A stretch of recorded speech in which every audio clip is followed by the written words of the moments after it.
Bafowethu okuhle nomusa ukhuzane sevele wakuveza ey'nkundleni zokuxhumana uthi uNkulunkulu ubabusise ngabantwana ababili yena nengodusi noma-ke nomakoti wakhe-ke laphana-ke njengoba-ke sibona ebaphethe-ke laphana-ke abantwana-ke abafana nseni abazali. Lento inhle kakhulu-ke laphana-ke.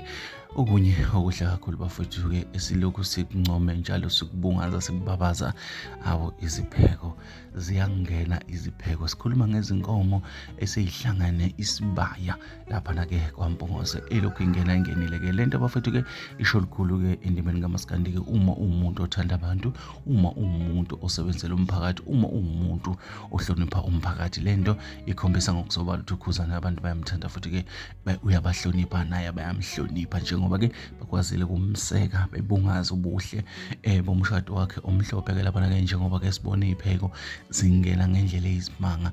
Asikhulumi ngenkomo kuphela, sikhuluma ngezinto ey'ningi ey'hlukahlukene kodwa okukhulu nakho konke iy'nkomo esizize zagcwala isibaya. Bafowethu iyaqala ukwenzeka lento umlando lo umuhle. Sikhumbule masikhuluma ngokukhuzana-ke sikhuluma ngendlemlenze-ke emculweni kaMaskandi-ke insizwa edume kakhulu-ke laphana-ke endimeni kaMaskandi-ke ngamagalelo yayo-ke amakhulu endimeni-ke. Bafowethu nginithembisile ukuthi ngonithatha ngenibeka njengoba kunjani uma kukhona engikutholayo nalokhu noma ngabe kungakanani kodwa kungokwini ngicela nikhomente sidibane futhi-ke kwezinye.